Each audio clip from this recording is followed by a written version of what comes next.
Buenas tardes.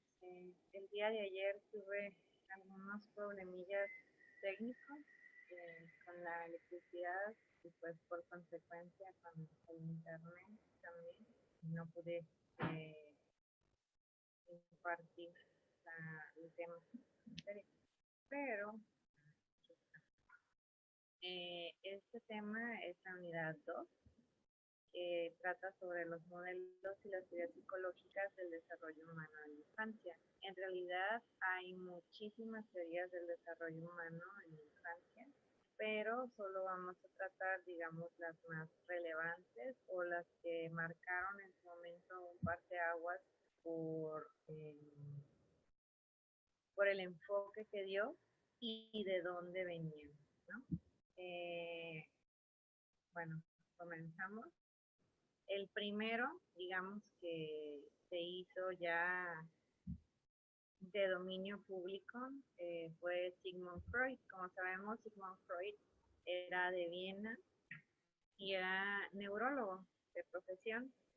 Sin embargo, empezó a tener junto con otros colegas una serie de estudios y tratamientos que lo llevaron a querer indagar o a querer conocer el por qué los adultos éramos de tal o cual manera, eh, de qué dependía, digamos, nuestra formación. Todas las teorías psicoafectivas hay que entenderlas contextualmente, ¿ok?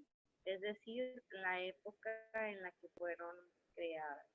Siempre hay que tomar en cuenta eso para poder entender bajo qué términos se dictaron o se establecieron ciertos, eh, ciertas ideas. Eh, pues como lo dice el título del modelo de Freud, es el desarrollo psicoafectivo. Él fue el primero, digamos, que hizo una división de la psique. No viene aquí en las diapositivas, ¿no? Pero vamos a tratarlo porque es relevante. Hizo una división de la psique y manejaba que nuestra psique estaba dividida en tres. Hagan de cuenta que es un circulito y es un tercio para cada uno. Es el yo, el ello o ir y el super yo o super, bueno, el super yo. Eh, ¿En qué se diferenciaban las tres partes o estas tres áreas?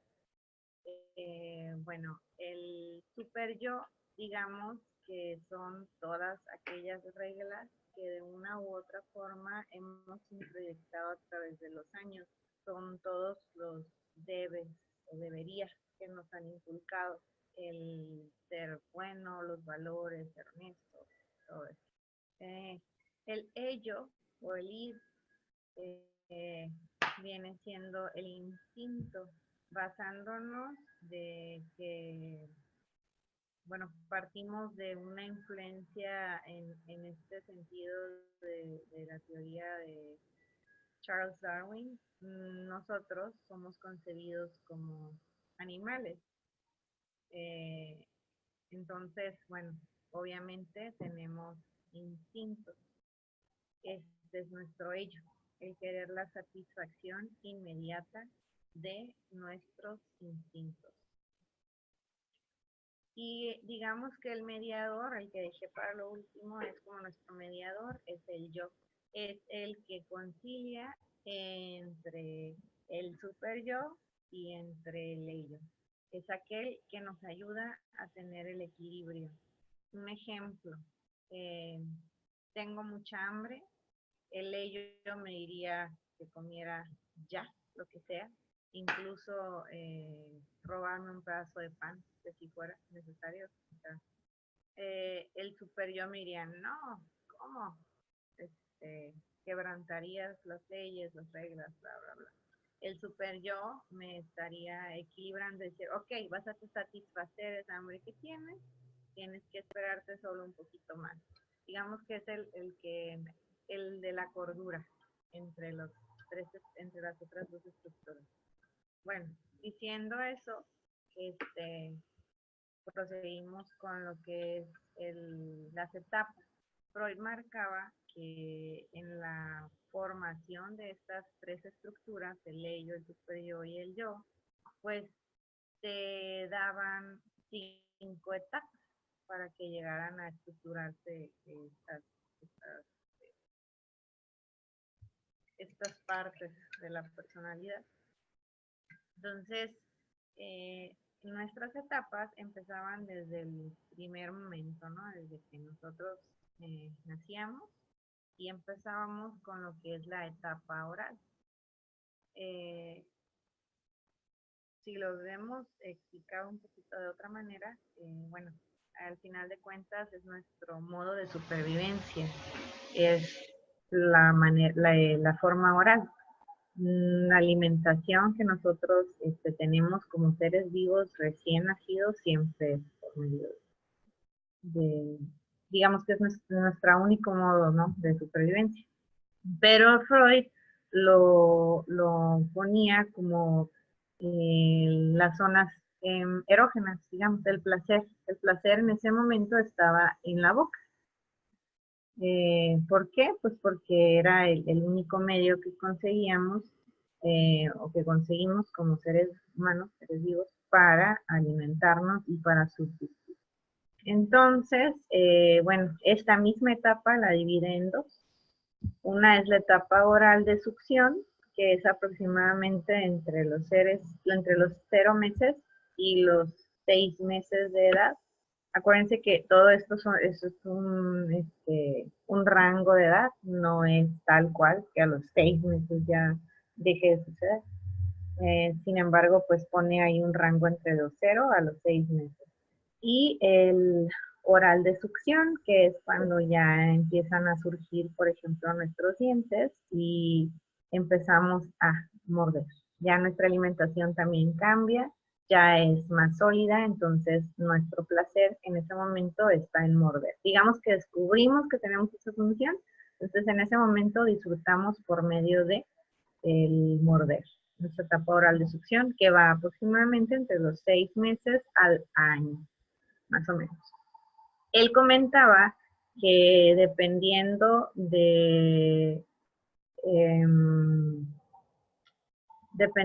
de la sobreestimulación o la privación de esta etapa, bueno, pues iba a tener algunas consecuencias en nuestra formación de la personalidad. Ejemplo, una sobreestimulación en etapa oral o una deficiencia en nuestra satisfacción en etapa oral, digamos que vendría a recaer sobre conductas posteriores que nos llevaran a sentir placer en esta zona, en la boca. Ejemplos: fumar, el ingerir bebidas, o todo lo que estuviera relacionado con succionar. Posteriormente, la etapa oral sádica, basándonos en el mismo concepto de ya sea la sobreestimulación o la deficiencia de estimulación, pues también tendría sus consecuencias. En este caso, pues es todo lo relacionado con morder, sea adicción por la comida o incluso pues lo contrario, ¿no? Que vendrían siendo ciertos trastornos alimentarios, se llama. Bueno, aquí en la diapositiva marca hasta los 2 años, es como les decía, es el rango, más o menos, ¿no? Aproximadamente, puede ser más tiempo, puede ser menos tiempo, siempre y cuando no se excedan. Por ejemplo, ya irnos a los 3 años ya sería una sobreestimulación de esta etapa. ¿Ok? Bueno. La etapa anal, si se dan cuenta, más o menos es como el ir descubriéndonos, descubriendo nuestro organismo, el ir teniendo conciencia de nuestro cuerpo. Pasó la etapa oral, ahora es la etapa anal. La etapa anal se centra en el control de esfínteres, o digamos que culmina en el control de esfínteres.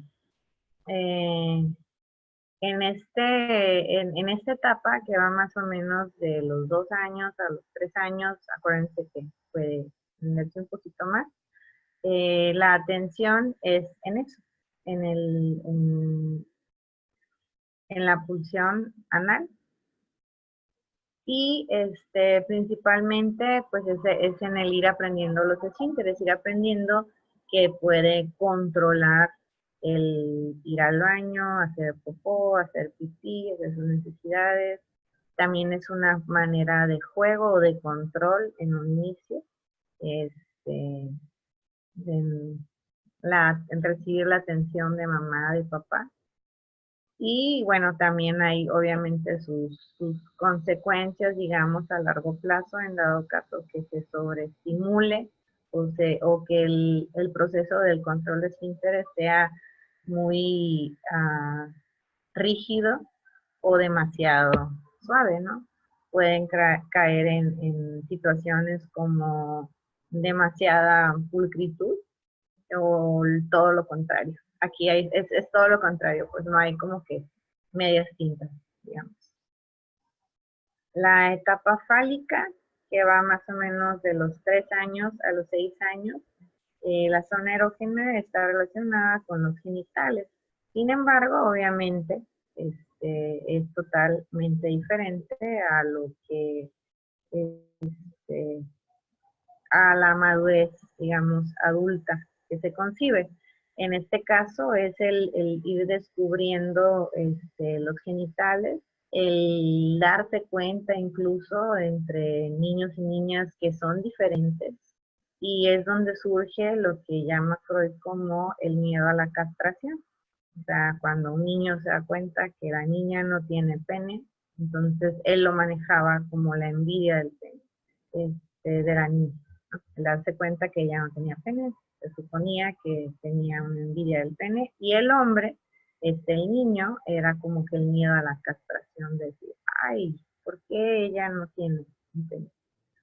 Eh, bueno, en este caso es donde se empieza también el proceso de socialización, mm, basándonos en la sociología, donde todos los introyectos, las reglas, los estereotipos de género van formando parte de nosotros poco a poco.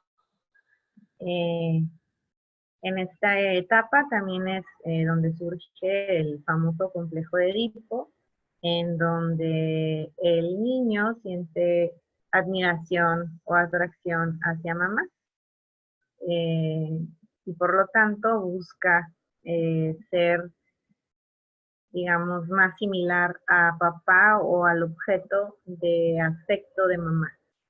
También se propuso después el complejo de Electra, que es lo mismo, pero aplicado a las niñas con papá.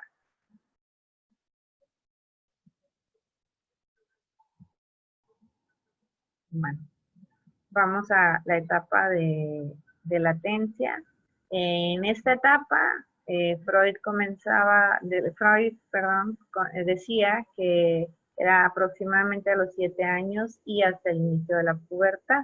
En esta etapa no hay una zona erógena concreta, digamos que podría llegar a ser la oportunidad de, de solucionar algunas cosas que tengamos en las otras etapas que se mencionaban anteriormente. Y pues como lo dice el título de la etapa, es una etapa de latencia. Todo está en pausa o en stand-by. ¿Okay? Es cuando es esa etapa donde los niños no se llevan con las niñas, solo hay grupo de niñas, solo hay grupo de niños, algo así, para identificarlo un poco más. Y posteriormente la etapa genital. La etapa genital es aquella etapa en la que, acá está, no la veía. Es la etapa que aparece en la pubertad y que se prolonga hasta el resto de lo que sigue. Está relacionado con ya los cambios que tenemos físicamente, tanto, bueno, en la adolescencia, y pues digamos que está todo relacionado con, bueno, ya sabemos estos cambios, ¿no? Con las hormonas y cambios emocionales, cambios de maduración fisiológica. Esta ya a diferencia de la etapa fálica, donde también se concentraba la zona erógena en los genitales, esta nos está diciendo que nos está permitiendo expresar ya la sexualidad desde otro ángulo, desde otro punto de vista. Y digamos que pues ya es el nacimiento de lo que se conoce como la sexualidad adulta.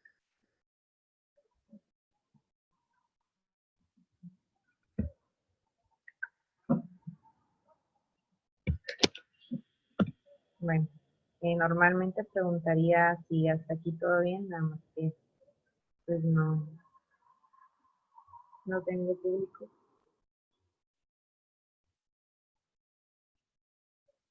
Bueno, Erik Erikson era un teórico que se despega también de, bueno, como muchos otros teóricos que no vienen en su temario, pero que sería interesante que los consultaran, como Carl Gustav Jung, como en este caso pues es Erik Erikson, como Fritz Perls, Laura Perls, que se derivaron del psicoanálisis, digamos que dijeron, a ver, sí, el psicoanálisis está muy bien, plantea ciertos aspectos que son relevantes en el desarrollo, pero creo que no consideró tal parte. O, mira, esto creo que no consideró esta parte. Entonces, cada teórico que fue disidente, digamos, del psicoanálisis, pues fue agregándole un poco más, fue enriqueciendo la teoría. Pero en sí, Freud, pues, surgió como una base al desarrollo de las teorías del desarrollo infantil, valga la redundancia. Erich Fromm también, Karen Horney, no vienen aquí, pero sería muy interesante que les dieran una ley. Erik Erikson es uno de estos teóricos y él le da un enfoque más sociocultural. Le da un enfoque más de, ok, bueno, sí, obviamente los instintos son muy importantes, pero no solo somos instintos. También tenemos, obviamente, una relación con el entorno, una influencia social y, pues bueno, sin duda esto nos afecta como seres humanos y como seres gregarios. Para él, todo nacía de las expectativas, la relación de lo que se esperaba y de lo que nos podía brindar nuestro ambiente cultural y aquello que no nos podría brindar. Todo aquí es la persona con el entorno. Él concebía la formación de la personalidad como que constaba de 8 etapas del ciclo vital. La primera, él la manejaba como confianza versus desconfianza. En la diapositiva se me fue la S de versus, pero es como que una contra la otra. Pues, o tenías una, o desarrollabas una, o desarrollabas la otra. O sea, confianza básica versus desconfianza. Esta, según Erik Erikson, era desde el nacimiento hasta aproximadamente los 18 meses de vida. Y eso sí, en todas las teorías coinciden en que la relación con la madre es vital para el desarrollo, el buen desarrollo del ser humano. Entonces, depende, en este caso, la de confianza básica versus desconfianza básica, con el vínculo, la relación que haya creado el individuo con la madre o la figura materna que tenga a mano, porque no necesariamente tiene que ser la madre biológica, sino la figura materna, ¿ok? En este caso, esta relación va a determinar todos los vínculos futuros que tenga con las personas, es decir, la manera en la que va a interactuar con las personas. En ese sentido, Erik Erikson era un poco más flexible porque, bueno, como decía Freud, infancia es destino, bueno, no él, pero infancia es destino, Erik Erikson no lo veía tan determinante. Es decir, era muy importante, sin embargo, siempre había la oportunidad de cambiar o modificar algo y mejorarlo. Si quedaba pendiente alguna etapa, algún ciclo, pues siempre había oportunidad de cerrar, de continuar. Ay, bueno, aquí marca, dice, es la sensación de confianza o de vulnerabilidad, de frustración, de satisfacción, de seguridad. Y bueno, así lo veía él, es lo que va a determinar la calidad de relaciones que tengas posteriormente. La segunda etapa es autonomía versus vergüenza o duda. Esta va de los 18 meses a los 3 años aproximadamente. Acuérdense que todo es aproximado, ¿no? Aquí es donde empieza la autonomía, precisamente como lo marca el nombre de la etapa, donde se desarrolla ya cognitivamente, muscularmente, la psicomotricidad y empieza a tener noción y control de su cuerpo. Aquí dice que el proceso de aprendizaje en esta etapa nos puede conducir a momentos de duda y de vergüenza, ¿ok? Y los logros desencadenan en la sensación de autonomía y de sentirse como un cuerpo independiente. Si ahondamos un poquito más, bueno, digamos que va de la mano con confianza básica versus desconfianza. ¿Por qué? Porque al inicio, pues nos genera cierta seguridad o cierta vulnerabilidad, según sea el caso, dependiendo del lazo que creemos con nuestra figura materna o con las personas significativas, ¿no?, que tengamos ahí, por ahí cerca. Y la autonomía versus vergüenza y duda, pues va muy de la mano, o sea, es la manera en la que nosotros se nos estimule para desarrollarnos, para aprender las cosas nuevas, es como vamos a ir adquiriendo cierta autonomía o por el contrario, más inseguridad, vergüenza, duda, lo estoy haciendo bien, no lo estoy haciendo bien, digamos que se va formando nuestra autoestima.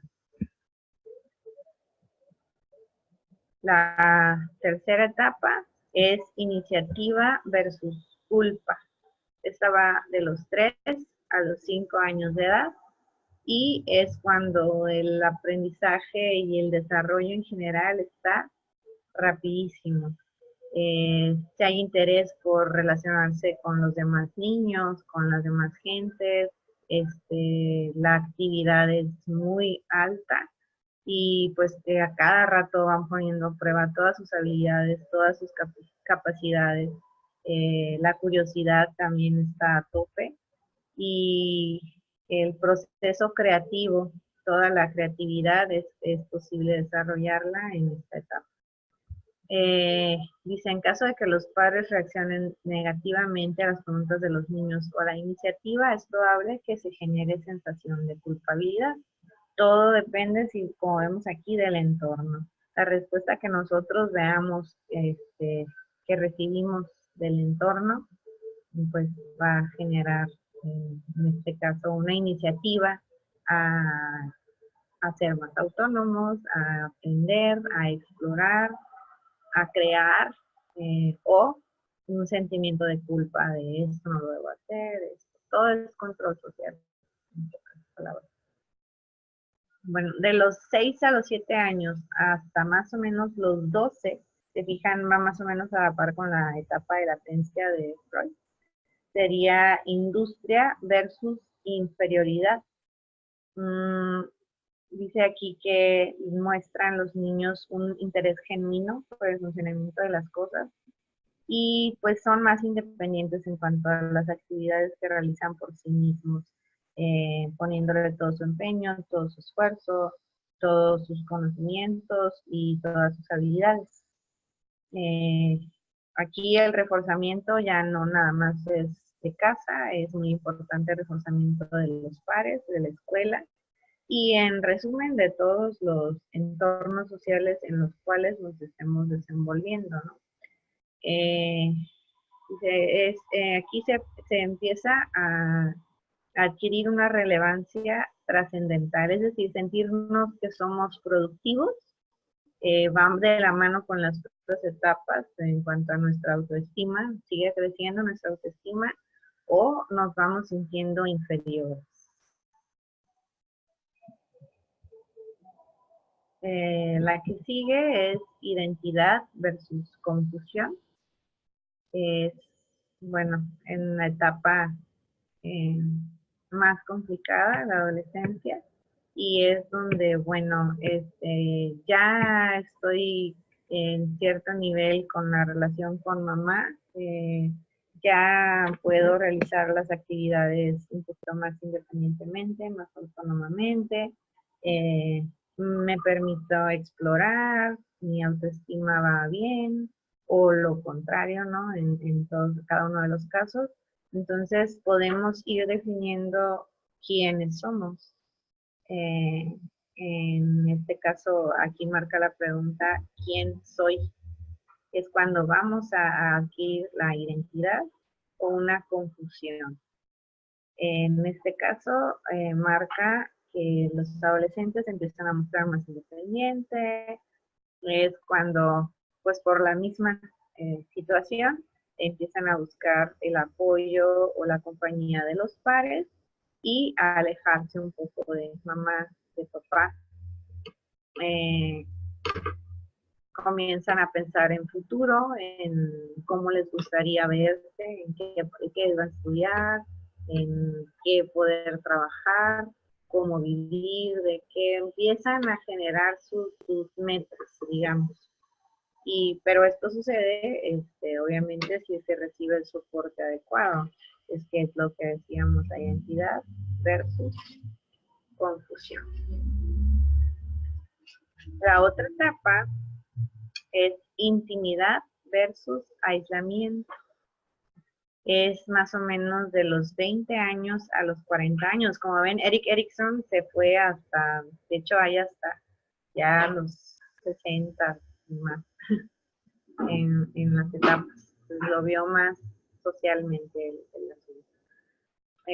Aquí es, si se acuerdan, la de confianza versus desconfianza. Bueno, pues nos decía que iba a determinar en gran medida la manera en la que establecíamos las relaciones con las demás personas. Bueno, en intimidad versus aislamiento está reforzado, por así decir, el cómo nos relacionamos con las otras personas. Ahí empezamos a establecer las prioridades, o sea, qué es importante o no en las relaciones que vamos estableciendo.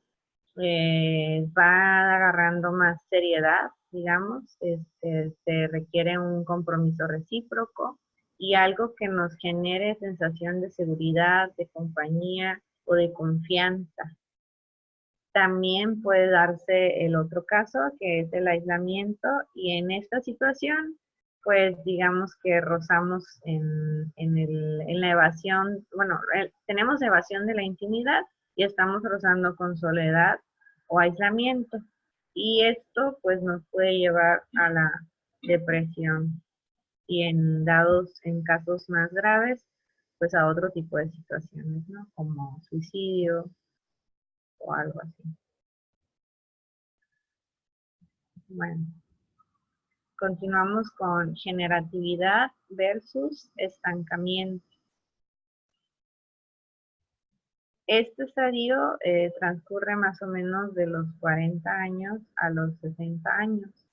Y es, ya tenemos establecidas ciertas prioridades en la etapa anterior, pero aquí lo que nos marca, digamos, es la búsqueda de encontrar el equilibrio entre en generar cosas nuevas, en producir, pero pues tampoco el estancarnos, ¿no? Entonces, aquí nos vemos más preocupados por eso, por la productividad, pero tratando de encontrar un equilibrio. Dice que en el estancamiento, la pregunta que se hace de las personas es, ¿qué es lo que hago aquí? Y no sirve para nada. no es posible para ellos en determinado momento canalizar el esfuerzo para crear o, um, para crear algo nuevo o algo diferente o algo que sienta a la persona, sobre todo porque es más que nada la cuestión de la percepción, que valga la pena. En la última etapa, que es la de integridad versus desesperación, se produce de los 60 años hasta la muerte, nos dice aquí. Y es un momento en el que se deja de ser productivo o al menos no se es tan productivo como se era en la etapa anterior. Ya no es una prioridad, digamos. Es una etapa en la que empieza a haber los duelos, pérdida de gente que queremos, de familiares, y pues hay que ir afrontando ese tipo de duelos, también en nuestro propio cuerpo, porque mientras estamos en la vejez.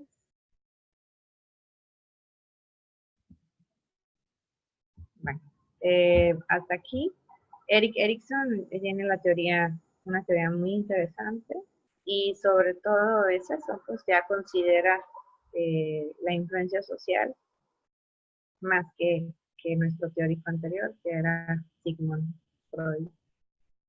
El que sigue es Jean Piaget. eh, Él se basa en otra perspectiva, aunque también obviamente tiene ya un tinte social.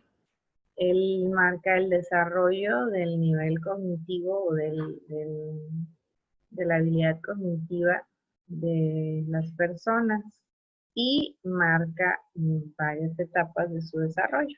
Su modelo se llama visión psicogenética. La primera que va más enfocada obviamente al aprendizaje, ¿no? Y es la que se utiliza en muchísimas escuelas o muchísimos lugares para ir viendo el crecimiento de las habilidades o de la capacidad cognitiva de los niños. Bueno, la primera etapa es la etapa sensoriomotriz, de los 0 a los 24 meses, y se caracteriza porque conocemos el mundo a través de nuestros sentidos. Eh, Todo es en base a nuestros sentidos y a nuestros reflejos que ya vienen instalados en nosotros genéticamente, ¿no? Como el de succión, que es cuando el bebé sigue el dedo, y el de marcha, que pues cuando lo paras y le agarras las manitas y sientes que da unos pasitos, bueno, son reflejos que tienen todos los bebés. Entonces, en base a esto, van aprendiendo los niños a coordinar todas las actividades sensoriales y pues todo tiene que ver con la actividad física y motora. Por eso a veces, por ejemplo, la estimulación temprana es muy importante. Van aprendiendo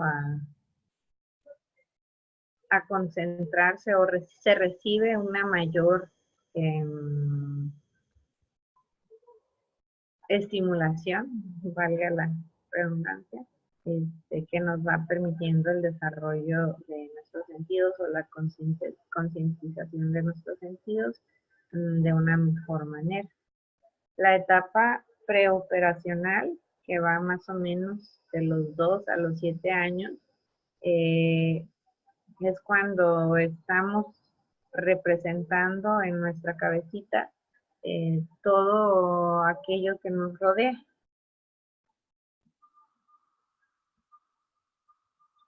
Nos podemos imaginar, digamos que nuestra etapa creativa está al máximo. Nos imaginamos el mundo, creamos mundos nuevos en nuestra cabecita. Entonces aquí se adquiere el lenguaje, el niño desarrolla el lenguaje, ¿ya? Y se aprende a manipular los símbolos que presenta el ambiente. En esa etapa pueden manejar el mundo de manera simbólica, pero no son capaces de establecer la reversibilidad.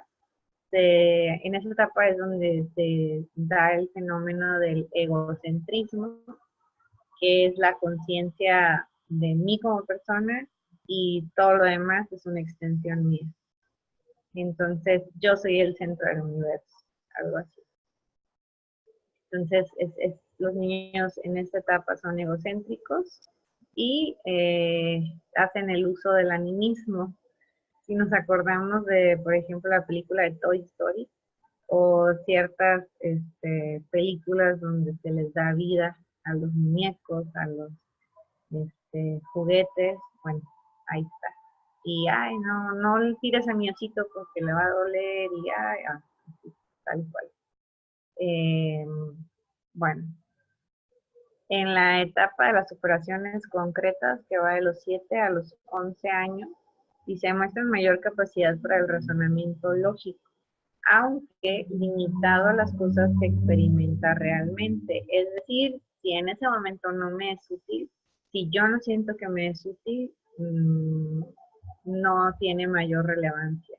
Realizan operaciones mentales como la clasificación, objetos similares, objetos diferentes, la seriación, 1, 2, 3, un tamaño, inclusión de clase, comprenden el principio de conservación, las relaciones y las cantidades.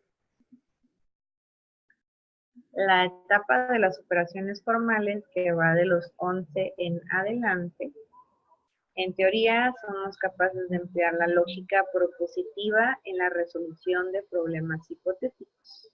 Ya podemos ahora sí concebir las situaciones en su entorno real, digamos, e hipotético. Podemos generar conclusiones y hacer el uso del razonamiento inductivo y deductivo. Ya es más avanzado, obviamente. A su vez, se pueden emplear el lenguaje metafórico y los símbolos algebraicos. Ya podemos concebir eso y comprenderlo.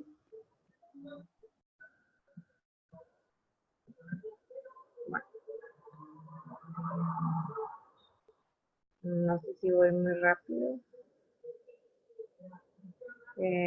Bueno, en cuanto a la teoría, las teorías conductistas, están Watson, bueno, los representantes, digamos, del conductismo están Watson, Skinner y nos falta Pavlov. Pavlov fue muy importante en cuanto al condicionamiento. Él manejaba los primeros experimentos que exigían el estímulo-respuesta y está el ejemplo de los perros pavlovianos, que se les llaman, donde digamos que logró programar a unos perros con el sonido de una campanita. Él hizo varias sesiones con ellos, digamos, y mostrándoles un pedazo de carne y al mismo tiempo sonando la campanita. Entonces, después de cierto número de sesiones, el perro ya sin el hecho de ver la carne, se daba esa situación, obviamente el perro al ver la carne salivaba. Después, ya sin ver la carne presente, con el solo hecho de sonar la campanita, el perro empezaba a salivar. O es algo así también como cuando nosotros estamos pensando en cosas con limón o con chile y sentimos una cierta salivación. Bueno, es un condicionamiento. Estamos condicionados o programados por ciertas acciones que se han repetido en determinadas ocasiones y bueno, que nos han generado una predisposición a algo.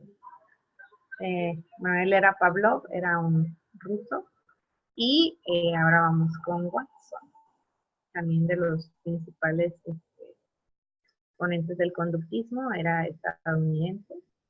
Entonces, pone énfasis sobre la conducta observable. Él llega y dice, a ver, no, Freud está proponiendo que si la psique, que las estructuras, que hablábamos hace rato, el yo, el super yo, el ello, y él decía, no, es que eso no se puede estudiar, cómo se va a estudiar.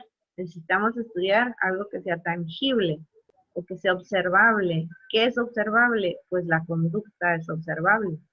¿La conducta de quién? Bueno, de nosotros como seres humanos o de los animales. Entonces, él dice, la psicología tiene que tener como objeto de estudio la conducta. Nada de cosas irreales, imaginarias, que yo, que leo, no, eso no lo podemos ver. Lo que nosotros podemos ver es la conducta y eso vamos a observar o modificar. Entonces, él empieza a establecer el desarrollo, perdón, el desarrollo de estudios entre lo que era ER, que era el estímulo-respuesta. Yo te presento un estímulo y recibo una respuesta. La respuesta que espero recibir en ese momento.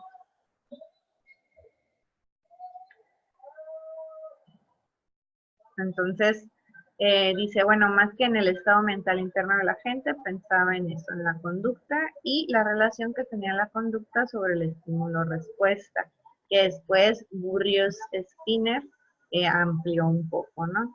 No negó la existencia de cualquier mundo privado o íntimo, sin embargo, no lo consideraba tan relevante porque, pues porque no podía ser estudiado, al menos no observablemente. Skinner era otro teórico conductista estadounidense y a él le llamaba a su conductismo el conductismo radical. Eh, Él decía o él buscaba entender el comportamiento como una función del medio ambiente del pasado. ¿Cómo? ¿Cómo está del medio ambiente del pasado? Bueno, en base a los reforzamientos o al castigo que se tuvo en la emisión de ciertas conductas. Entonces, dice, un análisis funcional del comportamiento hace posible producir tecnologías del comportamiento, a diferencia de otras formas de conductismo menos austeras. Había reforzadores positivos, reforzadores negativos. Los reforzadores positivos eran aquellos que hacían que la conducta se siguiera repitiendo y los reforzadores negativos eran aquellos que iban en pro de que la conducta que se estuviera presentando se extinguiera. A diferencia de otras formas de conductismo menos austeras, no acepta eventos privados como el pensamiento, la percepción, emociones no observables en encuentros casuales del comportamiento de un organismo. Él sí de plano decía, no existe tal cosa como la psique, todo lo importante es la conducta, perdón. La conducta y aquello que nos lleve a controlarla. De hecho, bueno, él y también en su momento Watson comentaban que era fácil, digamos, el programar a un individuo en base a reforzamientos positivos o reforzamientos negativos para la posterioridad, ¿no? El agarrar a un individuo, sea del origen que sea, y convertirlo desde un médico hasta un delincuente. ¿En base a qué? A los estímulos que estuvo recibiendo durante cierto periodo de tiempo.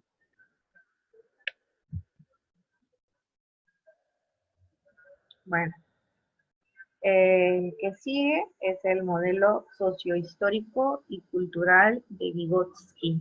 Vygotsky era un psicólogo ruso y él también se enfocaba en la importancia social. Eh, Él desarrolló algo refiriéndonos al aprendizaje, al desarrollo del aprendizaje, que le llamó la zona de desarrollo proximal. Ahorita vamos a ver qué es eso. Según la teoría sociocultural de Vygotsky, el papel de los adultos o de los compañeros más avanzados es el de apoyo, dirección y organización del aprendizaje del menor. Todo nuestro entorno, ¿no? Se fijan, compañeros más avanzados en el apoyo, los adultos son quienes nos van a estar ayudando a obtener el aprendizaje o a crear el aprendizaje. en el paso previo a que él pueda ser capaz de dominar esas facetas, habiendo interiorizado las estructuras conductuales y cognitivas que la actividad exige. Entonces, no nos queremos ver tan conductistas, pero estamos recibiendo un reforzamiento de la sociedad, de quienes, de las personas que están en contacto con nosotros y que en este momento están sirviendo de guías para nosotros poder ir modelando la conducta que queremos. Esta orientación resulta más efectiva para ofrecer una ayuda a los pequeños para que crucen la zona de desarrollo proximal, que podríamos entender como la brecha entre lo que ya son capaces de hacer y lo que todavía no pueden conseguir por sí solos. Es decir, es el puente que une eso, lo que hacemos y lo que queremos llegar a conseguir, a realizar o aprender. Entonces van a ser nuestros guías, los guías de nuestros niños, todo aquello que esté jugando un papel importante en ese proceso, los adultos, nuestros compañeros, los papás, ¿ok? La teoría sociocultural de Vygotsky pone el acento en la participación proactiva de los menores con el ambiente que les rodea, es la inmersión en el ambiente. Tiene un tanto que ver con la propuesta de Jean Piaget sobre el desarrollo sensoromotriz. Entonces es el descubrir el mundo a través de nuestros sentidos, el experimentarlo. Siendo el desarrollo cognitivo fruto de un proceso colaborativo. Es decir, no los construimos totalmente solos, hay muchos elementos exteriores que nos están ayudando a construir.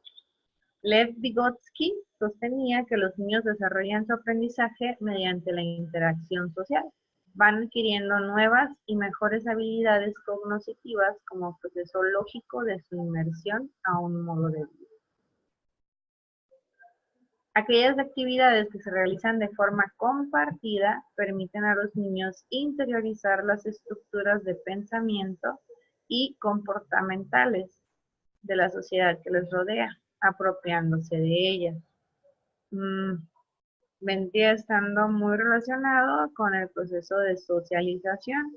Hay que recordar que el proceso de socialización no es lo que comúnmente se le llama el proceso de socialización, aunque tiene algo que ver. El proceso de socialización es nuestra introyección precisamente de todas aquellas normas, reglas de convivencia sociales que nos van enseñando desde pequeños, bueno, que vamos aprendiendo desde pequeños y las vamos, como dije anteriormente, introyectando, las vamos haciendo nuestras. Entonces, pues socialmente vamos adquiriendo y vamos aprendiendo las reglas de la sociedad. Y por último está la teoría ecológica de Bronfenbrenner. Perdón, se me complica un poquito el nombre. Bronfenbrenner. Según esta teoría, cada persona es afectada de un modo significativo por las interacciones de una serie de sistemas que se superponen, o sea, todas entran en contacto en determinado momento. Está el ontosistema. Dice, hace referencia a las características propias de cada individuo. Viene de griego de ser un ente. Tanto elementos biológicos, el estado de salud y factores genéticos, así como elementos psicológicos, tal como el autoconcepto, afectos y habilidades personales. Es decir, es todo lo relacionado a mi persona, al yo como individuo.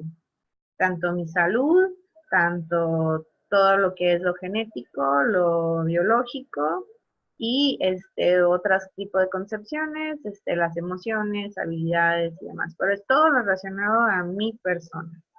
¿Ok?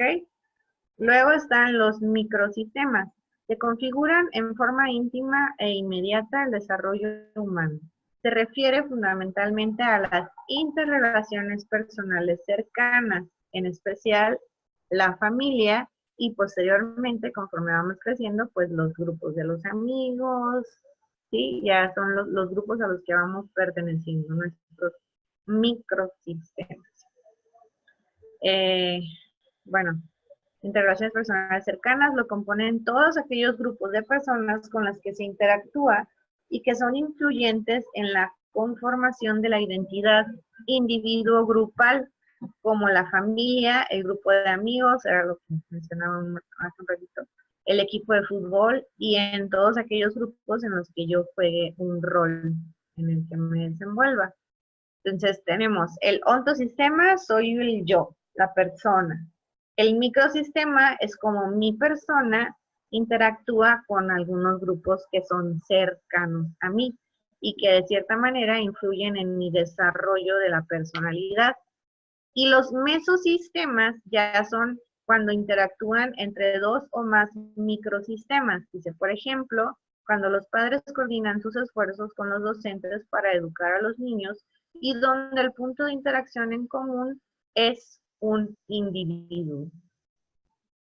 ¿Ok? Ya estamos mezclando ahí microsistemas, la casa, la escuela, ¿sí? Entonces ya estamos interactuando un poquito más abiertos en cuanto a los grupos sociales se refiere. Los exosistemas se refiere a los sistemas ambientales en los que la persona en desarrollo está incluida directamente, pero en los que se producen hechos que le afectan.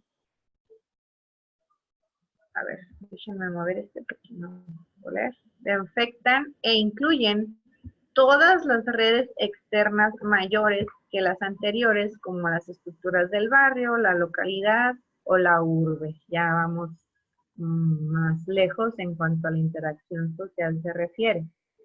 Y sin duda, pues son cuestiones que nos van a afectar a nosotros como individuos. Afectar no se refiere necesariamente que sea algo negativo, ¿no? Afectar es que tenga alguna influencia en nosotros, que nos lleven a modificar algún aspecto, nada más, no es que sea negativo cuando digo afectar. Luego sigue del exosistema el macrosistema. Se refiere a los marcos culturales o ideológicos que pueden afectar transversalmente a los sistemas de menor orden, ya que engloba lo que se da más allá del ambiente inmediato con el que el individuo interactúa y lo configuran los valores culturales y políticos de una sociedad, los modelos económicos y condiciones sociales. Es decir, no dependen para nada de nosotros, son totalmente externos a nosotros, sin embargo, sí tienen una influencia en nosotros, porque sin duda todo lo que es la ideología, la cultura, los modelos económicos van a tener una influencia en nuestro desarrollo, queramos o no. Pero nosotros no podemos tener una influencia en ellos necesariamente o que sea de un peso considerado. El cronosistema es el sistema de orden temporal e histórico que se construye del desarrollo en el tiempo de la totalidad de sistemas de orden inferior y afecta al individuo en cuanto define sus condiciones de acuerdo a la época en que vive, principalmente en lo que respecta a desarrollos tecnológicos, problemas morales o éticos de su época, costumbres, modas o ideologías dominantes en su sociedad. Cuando hablábamos, por ejemplo, de las teorías, principalmente de la de Freud, les comentaba que teníamos que tener en cuenta mucho el contexto en el cual se desenvolvía cuando creó la teoría. El momento histórico que estaba viviendo en ese entonces, Freud, era de una represión sexual tremenda. Entonces, bueno, si nos ponemos objetivos y analizamos un poco el qué lo llevó a él a realizar la teoría, podríamos entender que todo se basó en eso, en el placer, en las zonas erógenas, pues mucho tendría que ver la situación o el momento histórico que estaba viviendo. Entonces, a eso se refiere el cronosistema, son los momentos históricos muy particulares que cada quien vivimos, podríamos llamarlo generacionalmente, por así decirlo. El globo sistema, dice, adicionalmente se toma en cuenta el globo sistema, este ya es como un extra que marca Bronfenbrenner, como un sistema mundial en donde el individuo no influye activamente para que los eventos sucedan, sino que se refiere a consecuencias, perdón, acaecidas de cambios climáticos, incendios forestales, movimiento de las placas tectónicas y otros fenómenos naturales que repercuten sobre los sistemas inferiores. Es decir, ya son situaciones que están fuera de nuestro alcance totalmente, pero que no dejan de tener una influencia realmente considerable en cuanto a nuestro desarrollo y a nuestra interacción entre los diferentes sistemas, los otros diferentes sistemas. Marca los desastres naturales. Podríamos poner el ejemplo de hace un año, el 19 de septiembre, el terremoto en Ciudad de México, en Oaxaca, en Chiapas. Cambió definitivamente el modus vivendi de mucha gente e incluso de todo el país, aunque no hayamos sido afectados directamente por estos eventos. Entonces, a eso se refiere en tanto el globo sistema.